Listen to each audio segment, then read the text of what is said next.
উড্ডয়নের কিছুক্ষণ পরই ভয়াবহ এক বিমান দুর্ঘটনা ঘটেছে দক্ষিণ আমেরিকার দেশ কলম্বিয়াতে।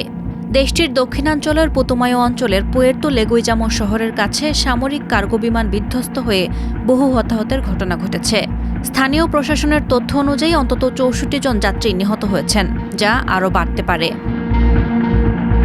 বিধ্বস্ত উড়োজাহাজটি ছিল C-130 হারকিউলিস মডেলের, যাতে সেনা সদস্যসহ শতাধিক যাত্রী ও ক্রু ছিলেন।